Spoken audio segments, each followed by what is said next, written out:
de 1832 à 1968, il ne faut pas l'oublier, il y a en Bretagne un exode catastrophique. C'est 1,3 million de Bretons qui sont obligés de quitter le pays. Or, à partir de 1968, on a un renversement des dynamiques migratoires et la Bretagne devient de plus en plus attractive.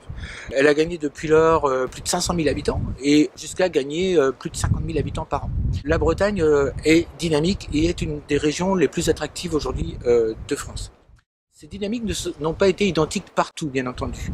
La première opposition clé, c'est l'opposition entre les Bretons des villes et les Bretons des champs. Classiquement, en 1920, on a à peu près seulement 20% de Bretons qui sont des urbains. Aujourd'hui, on nous dit qu'il y a à peu près 75%. Les Bretons ont vécu de plus en plus dans les villes, avec deux étapes successives.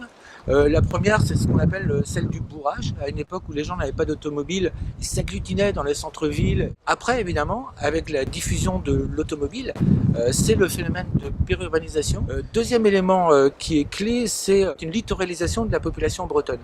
Là aussi, on a deux époques assez intéressantes. C'est-à-dire que jusqu'aux années 1990, la densité de population progresse sur les côtes. Depuis lors, ce que l'on constate, c'est une certaine fragilisation de certaines villes littorales. Une attractivité parfois excessive du tourisme peut tuer l'activité permanente. C'est-à-dire que le prix du foncier explose et les résidents sont obligés d'aller en zone périurbaine. Alors, les troisièmes évolutions clés de la Bretagne concernent des évolutions régionales. L'Est de la Bretagne, la Haute-Bretagne, a été plus dynamique que l'Ouest et le Sud a dans l'ensemble été plus dynamique que le Nord. Depuis que la Bretagne est devenue surtout terrienne, à fonctionner avec l'arrivée des chemins de fer dès les années 1860, eh bien, on a un glissement de la population qui a eu tendance à s'opérer vers l'Est.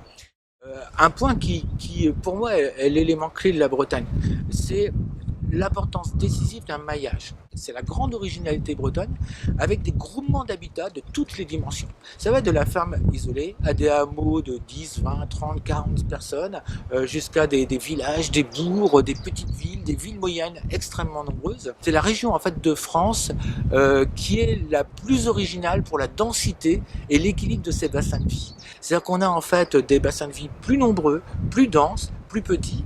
Et la définition d'un bassin de vie, c'est quoi? Eh bien, c'est en fait un territoire qui correspond à l'essentiel de la vie quotidienne des gens et dans lequel on a toutes les aménités du quotidien. Pour se nourrir, pour l'éducation, pour le travail, pour la santé, etc.